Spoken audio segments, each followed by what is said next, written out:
Bíblia é um livro que se pega todos os dias. Discipulado cristão dura toda a vida inteira.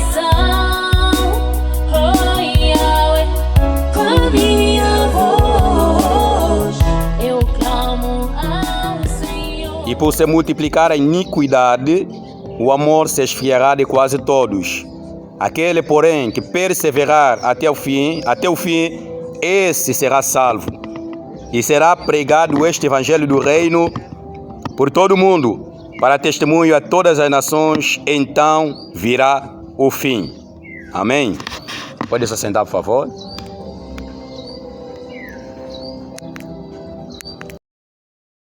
Graças a Deus. Estamos todos bem, né? Que Deus seja louvado estarmos aqui. Nós vamos ter uma meditação aqui hoje em Mateus, a partir do verso número 24. Aqui em Mateus, capítulo número 24, nós temos aqui o sermão profético. No sermão profético, Jesus fala aqui dos princípios das dores, das coisas que... Nessa parte, do verso 1 até o verso número 14, nós temos aqui muitas coisas, dentre eles já aconteceram, os filhos de Deus, servos de Deus já passaram por muitas dessas coisas aqui. Sermão profético, Jesus estava a dizer das coisas que iriam acontecer, das coisas também que marcariam, seriam sinais acerca do seu retorno, acerca da sua vinda. Jesus introduziu Mateus 24, Mateus 25, por causa de um diálogo que ele estava a ter com seus discípulos. Esse diálogo está aqui no verso do número 1. Nós temos aqui: tendo Jesus saído no templo, ia se retirando quando se aproximaram dele os seus discípulos para lhe mostrar a construção do templo. Então os discípulos foram mostrar a Jesus a construção do templo. Viram o templo e mostraram a Jesus a construção do templo. Por que alguém pode chamar e te mostrar a construção de uma casa, por exemplo, de um edifício, de um imóvel? É porque a pessoa tem uma imagem ou está apreciando aquilo. Então a tendência é te chamar, dizer: olha essa casa, olha como é a construção dessa casa, como é que é a beleza desta casa. E foi o que aconteceu. Os discípulos estavam espantados com o templo. Eles olharam o templo, eles estavam a ver que o templo estava bem construído, bem bonitinho. Então chamaram Jesus para Jesus também apreciar o templo. Senhor Jesus, olha como é que o templo é bonito. Olha essa grande construção. Olha como é que esse templo é magnífico. Só que quando eles mostram a Jesus o templo, quando eles mostram a Jesus o templo, o que aconteceu no verso número 2, a Bíblia diz: ele, porém, lhes disse: não vedes tudo isto? Em verdade vos digo que não ficará aqui pedra sobre pedra que não seja derribada. Eles mostraram o templo para Jesus elogiar o templo, para Jesus dar uma palavra, admirar o templo.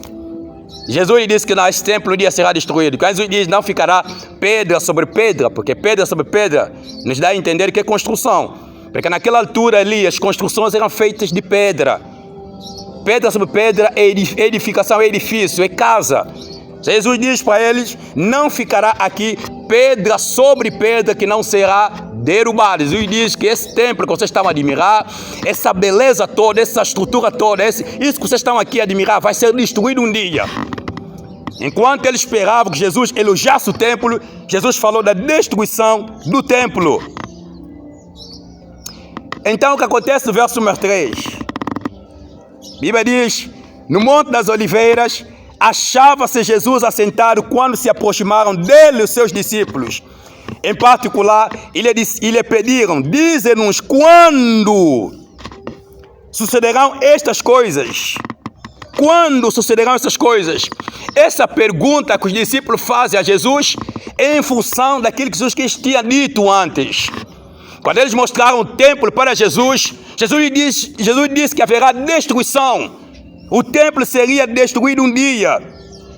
Então, os discípulos entenderam. Jesus estava a dizer de alguma coisa que iria acontecer. Jesus estava aqui falando de um ato profético. De alguma coisa que um dia iria acontecer. O mundo seria destruído. O que nós vemos hoje, as nossas casas seriam destruídas. Por isso, já a partir desse texto, nós podemos dizer que o mundo um dia vai ser destruído. Podemos dizer que nossas casas vão ser destruídas um dia. Todos os prédios, edifícios que nós conhecemos hoje, todas as construções que nós temos visto hoje, um dia será destruído. Ou serão destruídas. Tá, nós quando construímos casa de bloco, temos dito que é casa definitiva, né? E não existe casa definitiva na terra. Não existe. Então o discípulo entenderam muito bem. Jesus estava falando de alguma coisa que iria acontecer. Então disseram, diz-nos quando serão estas coisas. Quando sucederão estas coisas? E que sinal haverá da tua vinda e da consumação dos séculos? Quando serão estas coisas? Quando é que isso vai acontecer? Quando é que o mundo vai ser destruído? Quando é que vai acontecer a grande destruição? Quando é que virá a grande destruição? Quando? Quando é que isso vai acontecer? E que sinal haverá da tua vida e da consumação dos séculos? Quando é que isso vai acontecer? Qual é o sinal que o Senhor vai nos deixar? Que vai marcar que o Senhor está vindo? Qual é o sinal? Nós sabemos qual é a importância do sinal. A pessoa que faz, por exemplo, a escola de condução, ele sabe que os sinais estão aí na via pública, foram colocados na via pública para poderem dirigir, para poder orientar o motorista, para dizer qual é o comportamento que o motorista deve tomar. O motorista ou o condutor, quando ver um sinal, ele tem que se posicionar em função do sinal. Porque se nós não seguirmos o sinal, haverá acidente. Então quando você chega numa via, você sabe que não, aqui eu tenho incidência de passar, aqui eu tenho direito de passar em primeiro lugar. E você pode passar. Mas quando você chega numa via, você vê um sinal de cedência de passar e você sabe que não, aqui eu tenho que ter prudência, porque eu não tenho direito de passar em primeiro lugar. Porque eu não estou numa via com prioridade. Então o motorista deve tomar um certo comportamento em função do sinal que ele vai encontrar ali. E também isso acontece conosco. Os sinais dos finais do tempo estão ali para nos alertar. Estão ali para nos ensinar, para nos alertar, para que nós possamos tomar uma certa posição. E nós temos que ter capacidade de ler estes sinais. Temos que ter capacidade de enxergar esses sinais e tomar uma certa posição. Mas nós estamos a viver um tempo de tamanha ignorância. Os sinais estão na nossa frente. Muitas coisas têm acontecido. Nós olhamos à nossa direita, olhamos à nossa esquerda, à nossa frente, à nossa atrás. Olhamos na TV e vemos vários sinais acontecerem. E nós não tomamos o comportamento que nós temos que tomar. Nós não podemos simplesmente ser pessoas que apreciam os sinais. Nós temos que olhar os sinais e tomar uma certa posição.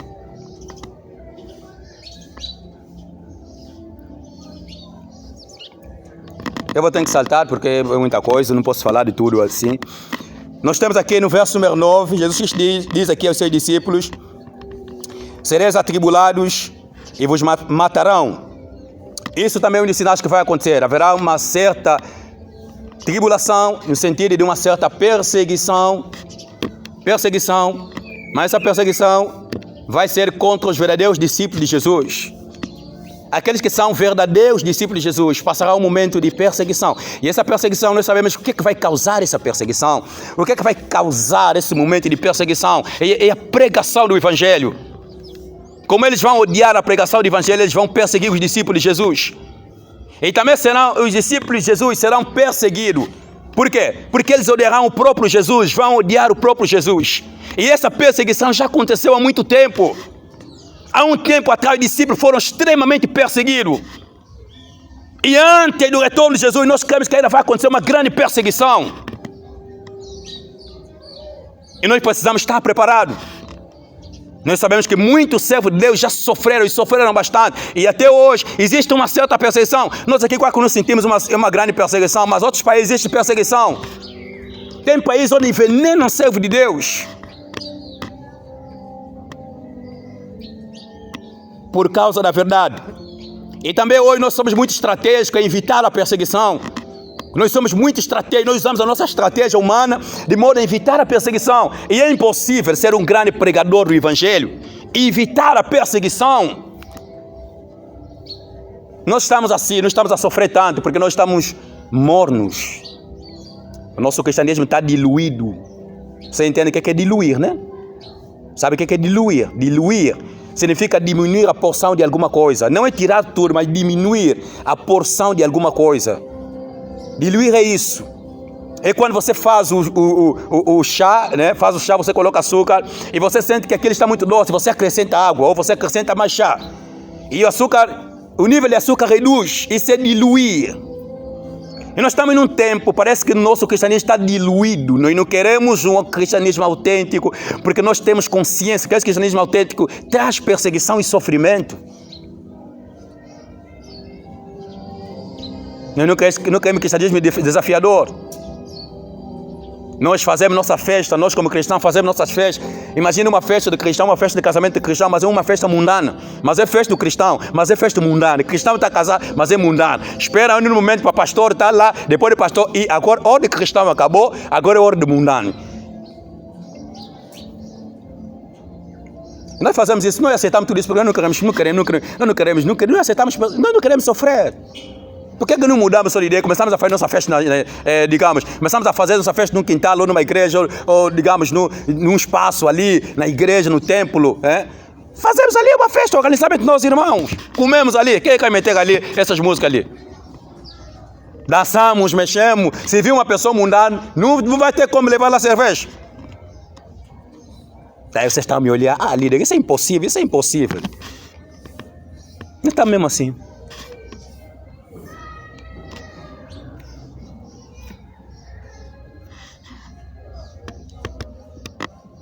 E então a perseguição é um dos sinais que vai mostrar se nós estamos nesses últimos tempos, que vai confirmar se nós estamos a pregar mesmo Cristo ou não. Cristo ou não. Se nós estamos a pregar mesmo a verdade ou não. Porque vocês sabem, queridos irmãos, que hoje as pessoas não amam a verdade como tal.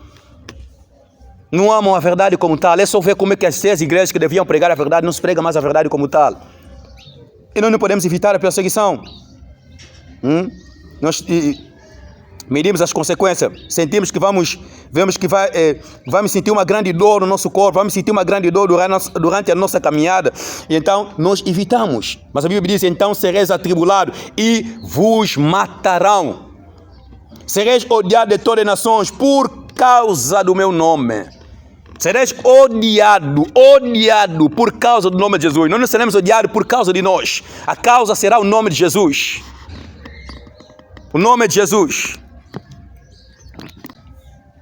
Então a causa do ódio será o nome de Jesus. A causa do ódio será o nome de Jesus. A causa do ódio será o nome de Jesus, porque nós estaremos pregando o nome de Jesus. Não seremos odiados por nós mesmos. Não seremos odiados porque nós nos comportamos mal, mas porque estaremos pregando o nome de Jesus. Não, Jesus não será bem-vindo. Pregar o verdadeiro Jesus. E os irmãos sabem muito bem, queridos irmãos, que só existe um único Jesus. Verdadeiro. Jesus Cristo, só existe um. Pessoas com o nome de Jesus, pode existir vários, como eu estudei com um colega, o nome dele é Jesus, boi de barba, mas mesmo guardando barba, não é o Jesus, o Cristo.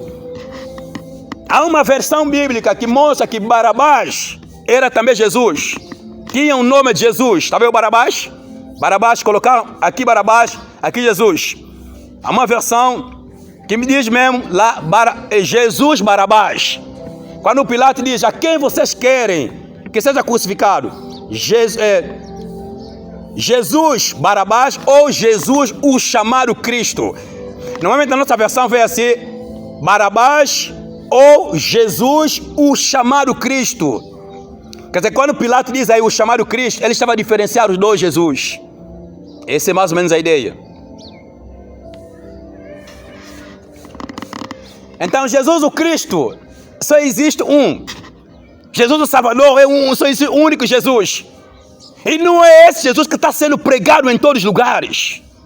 Você sabe muito bem que o Paulo falou de um outro Jesus sendo pregado. Um outro Jesus. Qual é Jesus que traz perseguição? Esse Jesus que ensina a sua prosperidade? Esse Jesus ali? Não, o Jesus que vai trazer a perseguição é o Jesus que salva. É o Jesus que o seu sermão continua a levar a pessoa a viver em santidade. É o Jesus que pregou contra o pecado, que pregou, falou acerca do inferno, falou acerca do céu. É o Jesus que os homens não querem, por isso estão a inventar um outro Jesus. É o Jesus verdadeiro, autêntico, original, não cópia nem pirata. Amém? Amém? Então você vai entender que há pessoas que estão na igreja que precisam ouvir a mensagem do verdadeiro Jesus. Por isso é que quando eles ouvem a pregação do verdadeiro Jesus, eles abandonam aquelas seitas.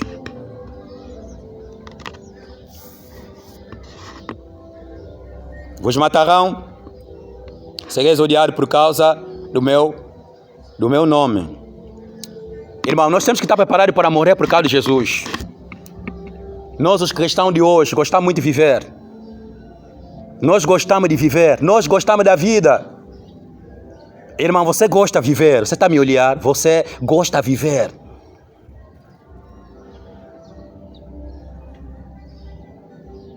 Nós podemos negar Jesus porque queremos viver. Porque nosso foco não é mais a eternidade. É por isso que as pregações sobre a eternidade desapareceram. Nós gostamos da vida, queremos viver. Nós queremos viver para casar, queremos viver para comprar carro, queremos viver. E assim nós não estamos preparados para morrer por causa de Jesus. E Jesus avisou muito bem os seus discípulos que não é um servo maior do que seu Senhor. Se a mim me perseguiam, vos hão de perseguir também. E eu acredito, irmão, nós não pregamos a verdade como tal, porque nós não estamos preparados para morrer pela mensagem que nós pregamos. Nós ainda não nos preparamos para morrer pela mensagem que nós pregamos. Eu no passado dizia sempre aos irmãos, e volto a repetir, toda escolha que você faz, e você não está preparado para morrer por aquela escolha, então você não escolheu bem, você está emocionado. E os verdadeiros cristãos, mesmo durante a história da igreja, mesmo no passado, sempre tiveram preparados para morrer por causa de Jesus, por causa do Evangelho. Eles olhavam a morte de maneira diferente. Eles olhavam a morte como um meio que eles faziam chegar já na glória.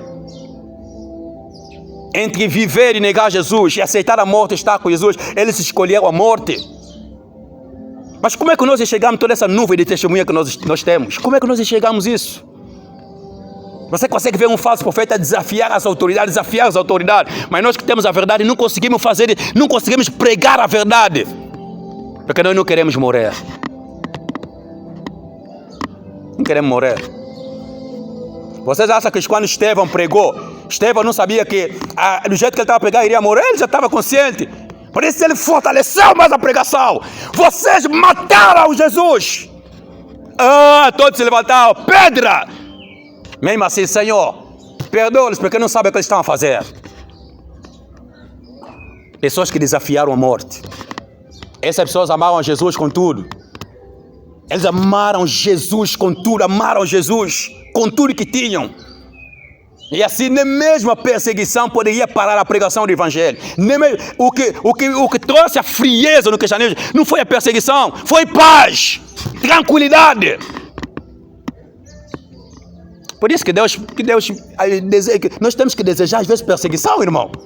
Imagina no cristianismo, mais forte foi quando quando os crentes eram perseguidos.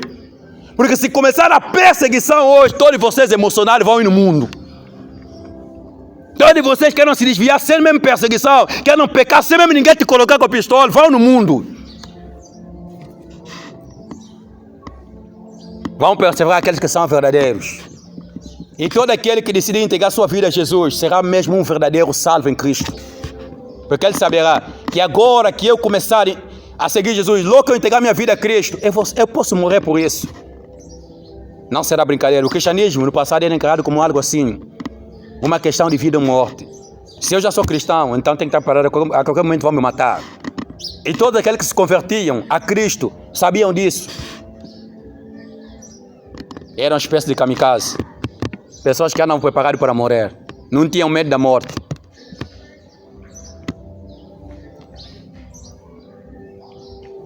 É uma grande bem-aventurança, irmão, sofrer por Jesus.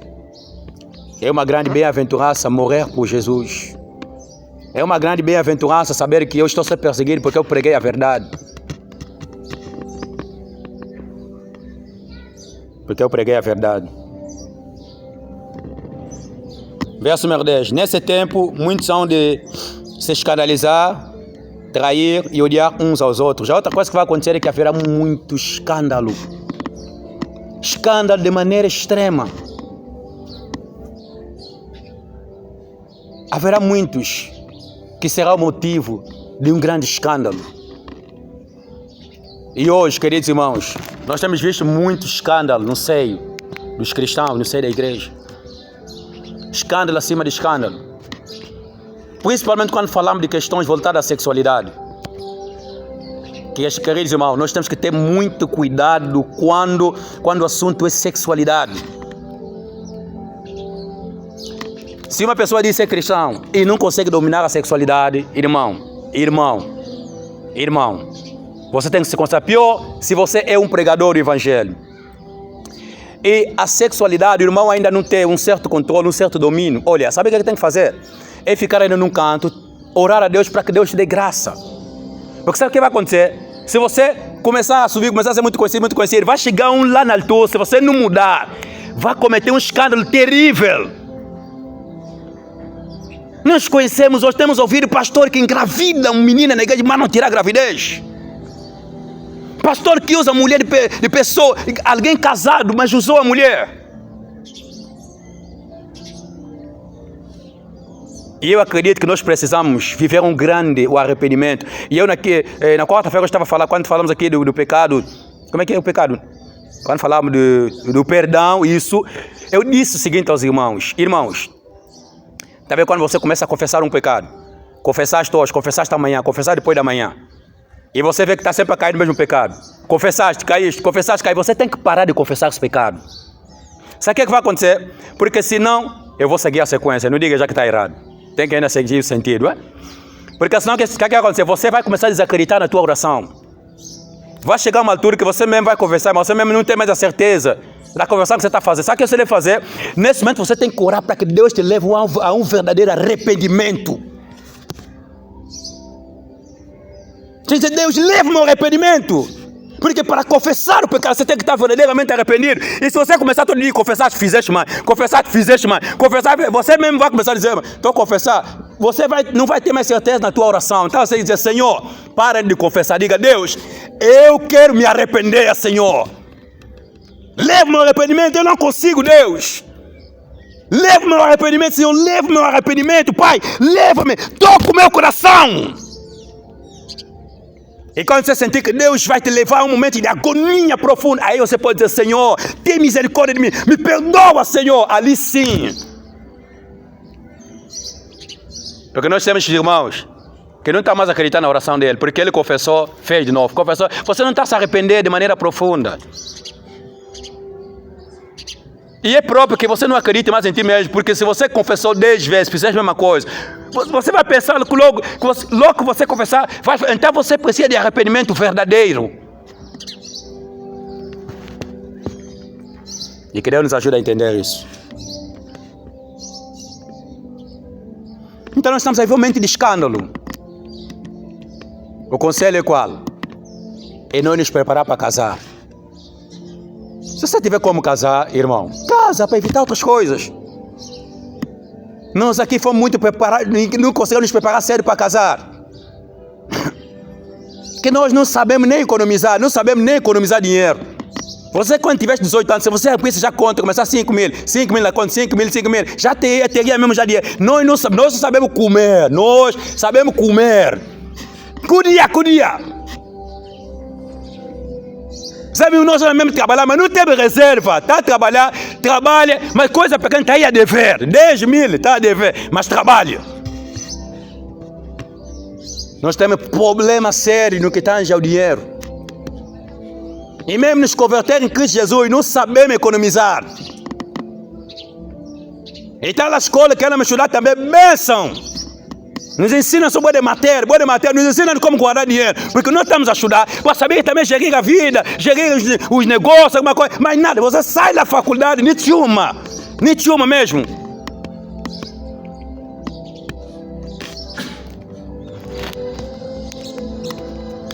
Você sabia no Congo, a RDC, lá não existe muito emprego. O povo de lá, desde pequeno, criança, eles ensinam já ser economista. Desde pequeno, te ensinem já, tem 100 francs. Zoa 10 francs. Já na poche na eu. Pega de 10 francs, mete num canto, guarda. E você vai ver nós aqui a rirmos congoleses a passar ali na rua. 10 anos depois, muitos congoleses estão a nos dominar agora. 10 anos depois, nós estamos a fazer as mesmas coisas que eles faziam. Mas no passado nós ríamos. 15, 20 anos depois, construíram um prédio com o nosso dinheiro, que nós aqui viemos que não era dinheiro. Mas olha, nós tínhamos dinheiro, mas ainda somos pobres. Quer dizer, tínhamos dinheiro, mas nós tínhamos dinheiro, mas somos pobres.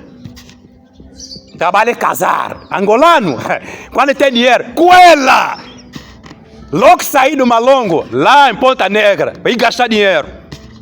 E perderam o emprego. Estão andando a pé, outros nem casa você tem.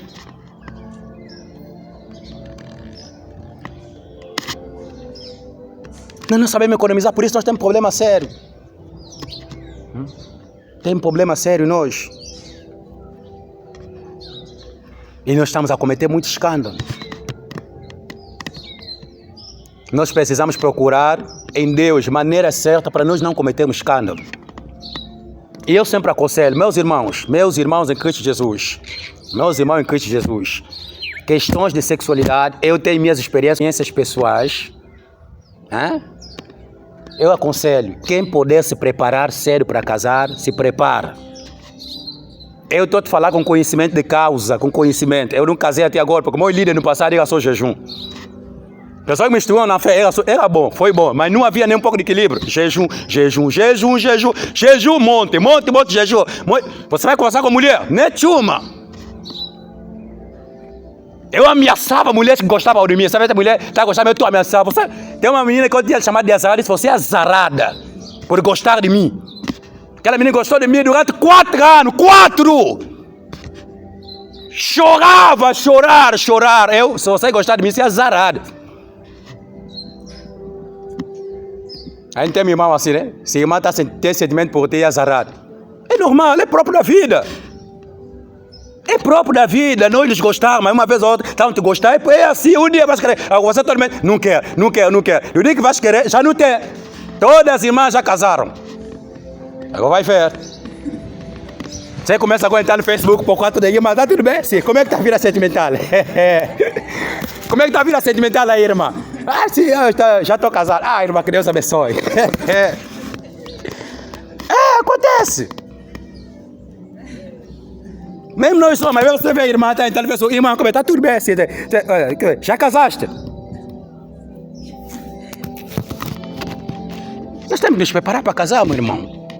Porque essa é uma das áreas que tem havido muitos escândalos. E mesmo quando casar, fica seguro com tua esposa. Ela é tua esposa, por isso você deve casar com pessoas que vocês amam. Case com pessoas que vocês amam, irmão. E não sejam bebês antes de casar. Nem todo dia você me sentir, estou sentindo amor, coração, estou sentindo... Não. Mas ela é tua esposa, é tua amiga. Brinca, você joga ali, molé. Brinca, fica ali com vossa mulher. Casa com vossas amigas. Ou você casa, amiga, outra pessoa. Você deve se sentir à vontade, divertir, brincar, jogar ali, mulher, tal correr, tal jogar. Lá na cama, tal se chutar com a almofada. É assim.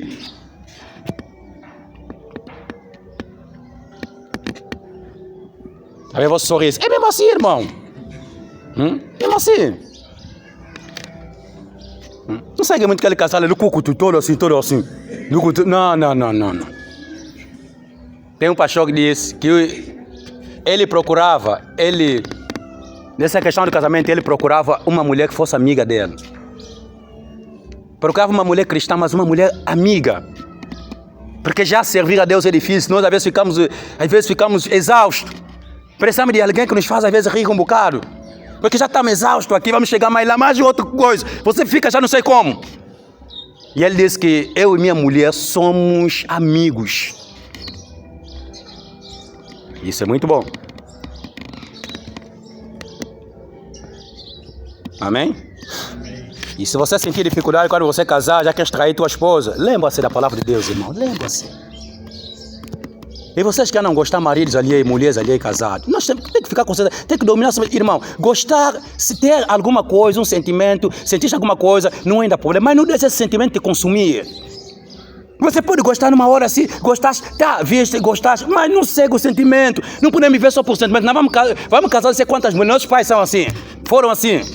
Casou uma, viu uma na rua, gostou, casou mais. Viu uma na rua, gostou, casou mais.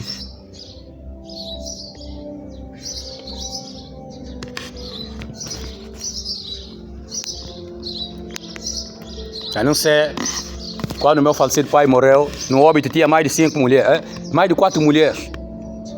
Quer dizer, 2 filhos com esse aqui, 2 filhos com esse aqui, 2 filhos com esse aqui. Isso não é bom. E para unir os filhos hoje está difícil. Aquela ali, mãe dele, aquele mãe dele ensinou, aquele mãe dele. Eles somos irmãos do mesmo pai, mas bem diferente. Sei que você vai tipo, não somos irmãos. Não podemos pegar esse tipo de exemplo, irmão. E haverá traição, muita traição e odiar uns aos outros. Nós estamos a viver um tempo onde a traição parece que está a virar algo normal entre nós. Traição.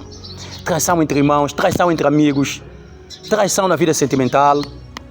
Países como o Brasil, países como os Estados Unidos, parece que a traição ali já é algo normal. Já é algo normal. Eu já ouvi uma menina me falar, mas assim, menina vive maritado, mas quando a menina não sei que trai. Ele disse, isso é normal, é só você fazer bem teu marido não saber.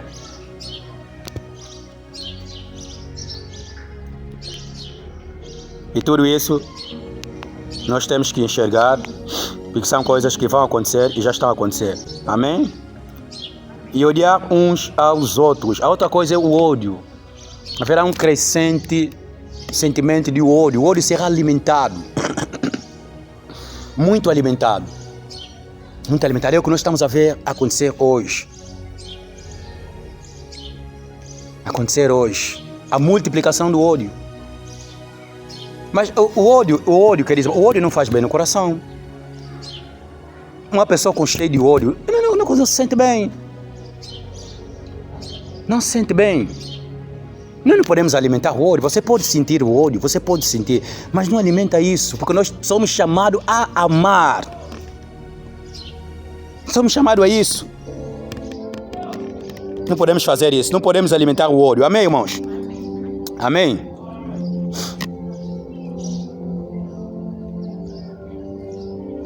A Bíblia diz, levantar-se-ão muitos falsos profetas e enganarão muito. Isso aqui nós já sabemos que haverá muito engano, haverá muita mentira, isso nós já sabemos.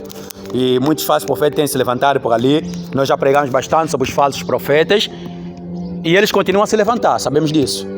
A cada dia que passa, a cada ano que passa, os falsos profetas estão a crescer. Estão a crescer. Há um tempo nós estamos a falar bastante desses profetas como Cacó Filipe. Hoje está a se falar bastante dos panafricanistas. E muitos outros falsos. Muitos outros falsos que têm surgido. E a Bíblia diz que eles enganarão a muitos. Muitos serão enganados. Muitos serão enganados.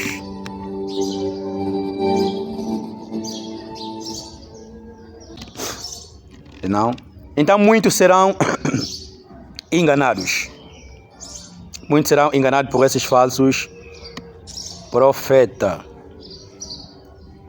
Bíblia diz que por se multiplicar a iniquidade, o amor de quase todos se esfriará. E a outra coisa que nós vamos ver aqui é a multiplicação da iniquidade, a multiplicação do pecado. O pecado vai se multiplicar. As pessoas vão estar conformadas aos seus pecados. Iniquidade é isso. As pessoas vão estar totalmente apegadas aos seus pecados. A vida das pessoas será definida pelo pecado. Será marcada pelo pecado. Porque é isso que é iniquidade. É um pecado pela qual se torna o modo de vida. Iniquidade é isso. É um pecado que se torna estilo de vida.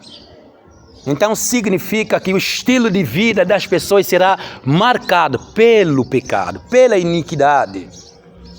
Iniquidade. E o pecado será defendido ao extremo. É o que nós estamos a ver hoje. crescente, o pecado crescendo. Eu fico muito triste com nossas TVs hoje, com a nossa televisão. Eu fico muito triste com a tecnologia de hoje. A nossa tecnologia, irmão, a nossa tecnologia tem sido dos meios de destruição de muitos. A televisão tem sido um meio de discussão de muitos. Eu fico triste saber que hoje você está assistindo um filme normal. Está assistindo um filme normal. Deve só meter outras coisas. E não estou falando só de sexo normal. Agora até mesmo questões voltadas ao homossexualismo, lesbianismo, invadiram as nossas TVs. Coisa que nós não iríamos imaginar. Você vê na TV homem estão a beijar. Mulher estão a beijar. Hoje já existe. Então, se essas coisas já existem, se isso já existe, queridos irmãos, então nós podemos perceber que o pecado hoje, o pecado está crescendo e o pecado está sendo apresentado hoje. Já não está sendo ocultado, não. O pecado está a viralizar hoje. Como é que podemos imaginar que os filmes mais assistidos são filmes que têm sexualidade? Então vocês podem perceber que o que as pessoas estão a procurar no filme é só aquilo. E é isso que as pessoas estão a procurar lá, estão a procurar aquilo. E a Hollywood, que começou com os filmes que não envolviam essas coisas no passado, agora há uma mistura com as indústrias pornográficas. É uma mistura, casaram tudo. Não sei se ele é que domina também isso hoje. É triste, nós temos nossa TV aí. Você está a assistir os clipes de hoje. Veja só os clipes de hoje que colocam na TV. Tudo fora. Mas está lá na TPA, é grande, tela bem grande. Tudo fora, crianças tudo assistirem. O pecado tem se multiplicado. O pecado tem se multiplicado bastante. E essas coisas, queridos irmãos, são sinais que mostram que Jesus está às portas.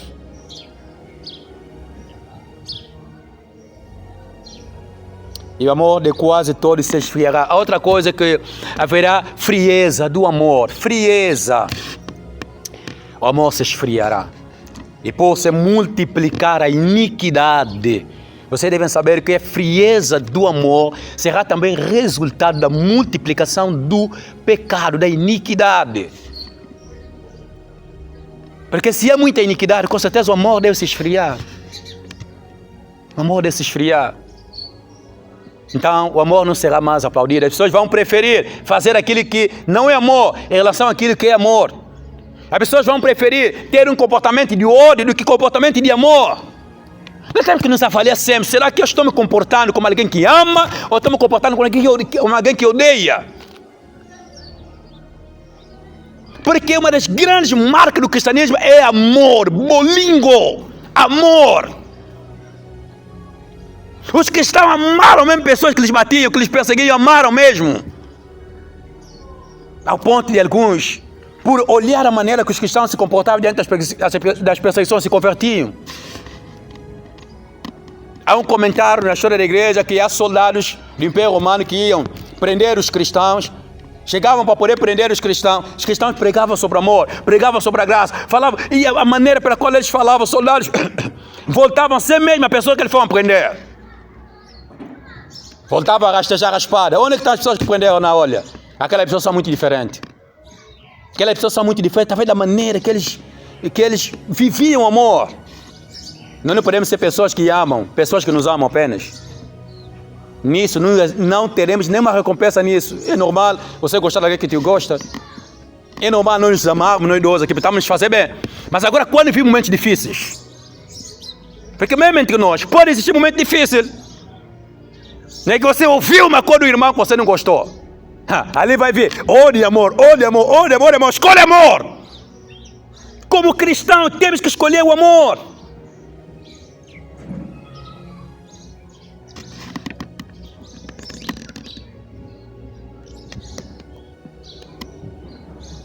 E portanto, o amor se esfriará. Mas o verso a seguir, o verso 13 é um alerta. Aquele, porém, que perseverar até o fim será salvo. E nós podíamos nos perguntar, perseverar em quê? perseverar em tudo aquilo que Ele disse aqui que vai acontecer. Nós temos que perseverar de maneira positiva. Se o amor vai se esfriar, nós temos que perseverar amando. Se haverá perseguição, nós temos que continuar a pregar o Evangelho. Se haverá ódio, nós temos que perseverar amando. Nós precisamos perseverar naquilo que agrada a Deus. Então aqueles que perseveraram até o fim são salvos. Esses que perseveraram até o fim, esses que perseveraram é que são os filhos de Deus. A igreja de Cristo. Que essa igreja é chamada a perseverar, a continuar, a lutar até o fim. Porque que é preciso nós falarmos de perseverar hoje, no dia de hoje. Porque, irmão, é muito triste o que está acontecendo conosco. Muito triste. É por isso que eu abri esse texto aqui. É muito triste o que está acontecendo conosco. Nós parece que não queremos mais perseverar. Nós estamos a lutar muito pouco. Nós estamos a nos conformar, irmão. Nós estamos a nos conformar. Estamos a nos conformar. E é uma proibição bíblica não nos conformarmos.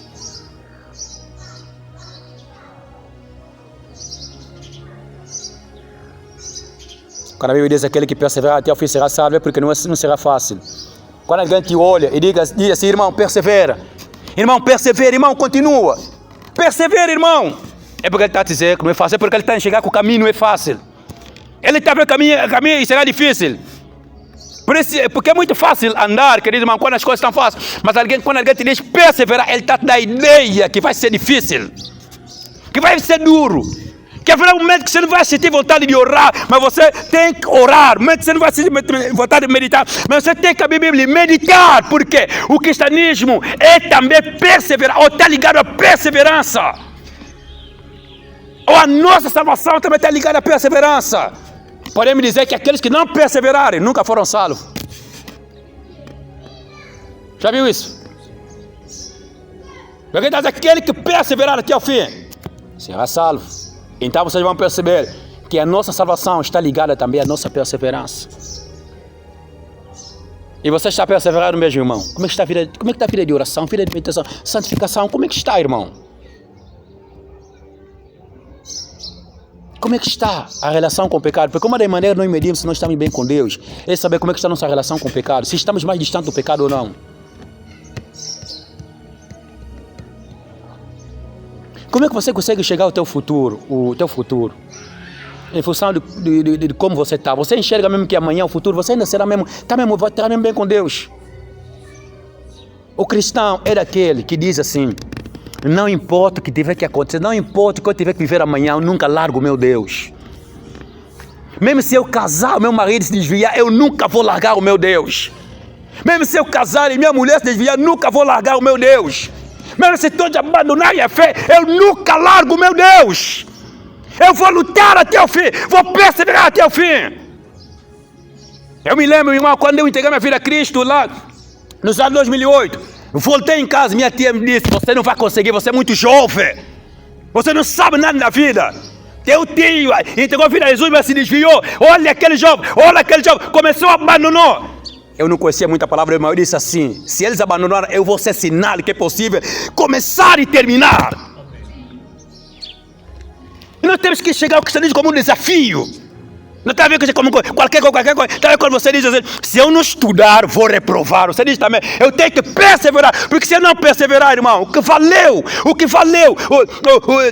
todo aquele esforço que eu exerci, todo nosso jejum, todo momento de oração, todo sacrifício, todo encontro que nós tivemos, o que vale isso sem perseverança? O que vale isso sem perseverança? Eu, às vezes, quando olho pessoas que oravam bastante no passado, pessoas que me incentivavam a orar, e eu olho como eles estão hoje, eu digo, o que vale tudo isso? Todo aquele sacrifício para serem isso aqui.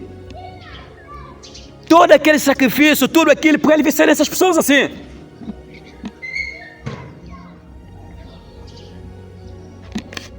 A Bíblia diz que o justo cai 7 vezes, mas de todas as vezes o Senhor o levantará. Queridos, o justo é daquele que ainda que falhou hoje, ele vai levantar, vai lutar. vai lutar, vai continuar, vai até o fim. Você falhou um dia, você pediu perdão a Deus, continua a caminhar. Pedro também falhou, negou Jesus 3 vezes. Mas quando voltou, foi o primeiro pregador no dia de Pentecoste. Se Jesus não perdoou os pecados, ele dizia lá, Pedro, você não vai pregar lá no Pentecoste, não, deixa outra pessoa. Mas foi o grande Pedro que pregou a grande pregação, que quase 3.000 almas se converteram. Então, se você falhou, não se condena lá, se arrepende, volte a Deus e continua a caminhada. Temos que continuar até ao fim. Aqueles que perseveram até ao fim será salvo. Será salvo. E outra coisa, queridos irmãos, nós temos que nos ajudar uns aos outros. Nós precisamos nos ajudar. Você vê o irmão, está débil, está fraco, e você tem como ajudar esse irmão, ajude ele. Nós podemos ajudar conversando, estando frequentemente com o irmão, orando também pelo irmão. Nós estamos a perder a hábito de orar uns pelos outros. Até Paulo pedia ajuda em oração. Paulo pedia as igrejas para orarem por ele. Então você deve saber que nós precisamos orar uns pelos outros.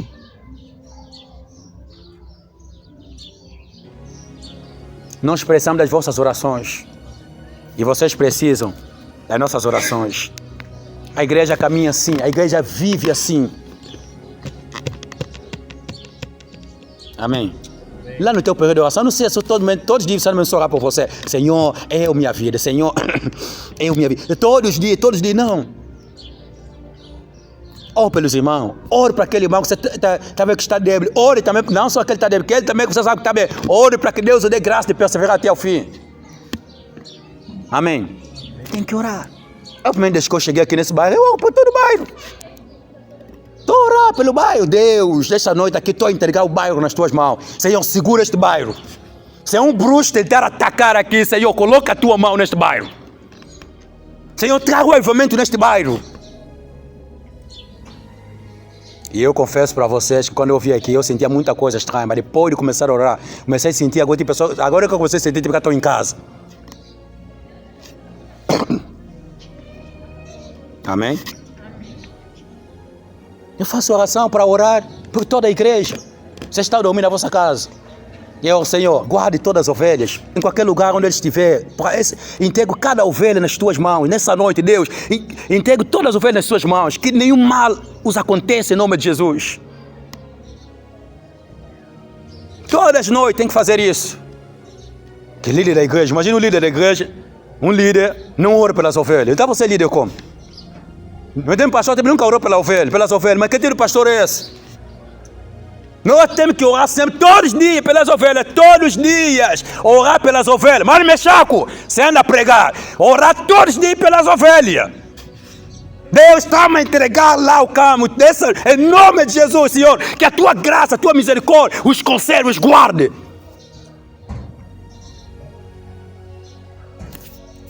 Eu não pensar que é fácil, né?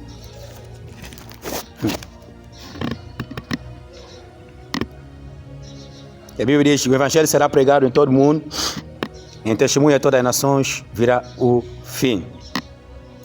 E outra coisa que vai acontecer é a proclamação do Evangelho. O Evangelho vai ser pregado em todo o mundo e também vai ser pregado como testemunho, será pregado, o Evangelho de Reino será pregado por todo o mundo para testemunho a todas as nações e então virá o fim. Jesus há de retornar, quer dizer, a igreja irá vai ser arrebatada, irmão. Também um dos sinais que deve acontecer é a pregação do Evangelho. Porém, o Evangelho ele é pregado como testemunho. E esse testemunho pode ser dividido em duas áreas. Pode ser dividido como testemunho para a nossa salvação ou também para a condenação. O Evangelho tem duas alas. O Evangelho, quando ele é pregado, ele não fica só, digamos, não fica só assim, sem nenhum efeito. Porque o Evangelho, quando ele é pregado, se ele não salvar, irmão, ele vai condenar a pessoa. Ir por todo mundo, pregar o Evangelho a toda criatura. Quem crer em quê? No Evangelho, será salvo. Quem não crer em quê? No Evangelho, será condenado.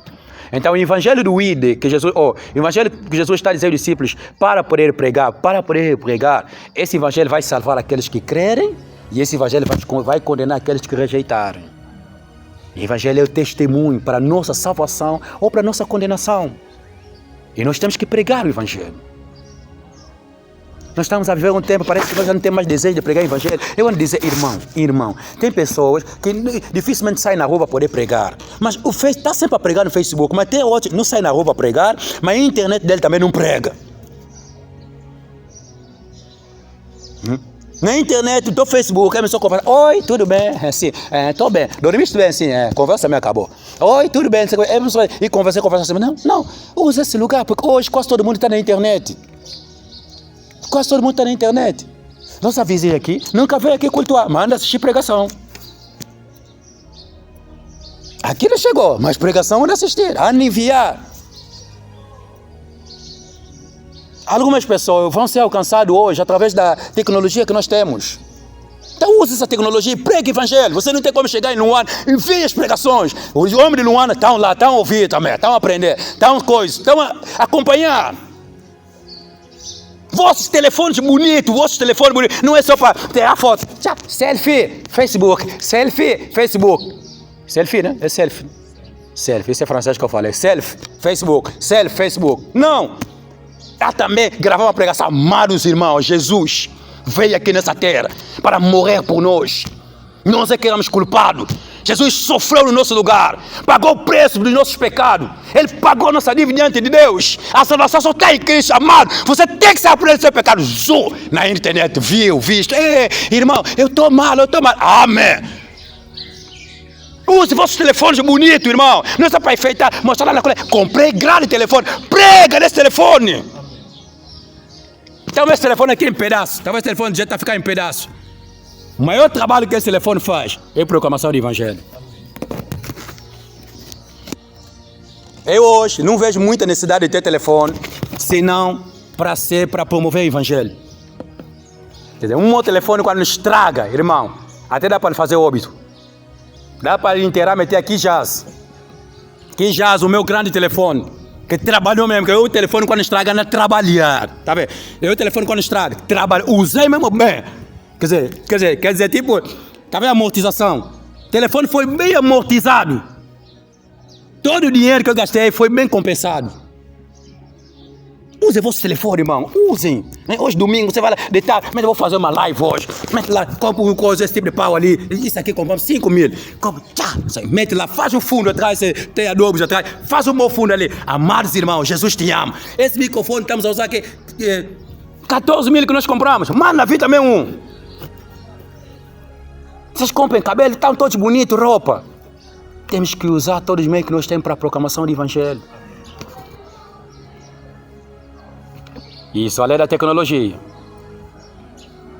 Hoje, se um pastor lidera uma igreja local de 100 pessoas e outro pastor lidera uma igreja local de 50 pessoas, e esse que lidera uma igreja local de 100 pessoas não usa mídia, e esse que lidera, comparar com esse que lidera a igreja local de 50 pessoas, mas usa mídia, esse que tem uma igreja de 50 membros e usa mídia, consegue ter mais influência. Então hoje, o que faz uma grande igreja, o que cria um grande impacto, não é ter uma igreja grande assim. Tem pessoa que não dirige a igreja, fica só na casa dele, fica na casa dele. Muita gente aprende com ele. Tem pessoas que não dirigem a igreja, não dirigem. Vamos aproveitar essa net. O diabo está ali a destruir pessoas na net. Nós estamos ali, estamos a proclamar o evangelho. Jesus também veio como a luz no meio das trevas. As trevas estavam reinando, ele também entrou lá. E as trevas não puderam resistir à presença dele. Nós vamos lá também nas trevas, estamos a pregar. Enquanto o diabo está a usar aquele portador, nós estamos a levar o evangelho. Amém? Deus certo por isso. Então o meu conselho é nós perseverar. Vamos perseverar até o fim. Feche teus olhos. Vamos falar com Deus para que Deus nos ajude a perseverar. Que Deus nos ajude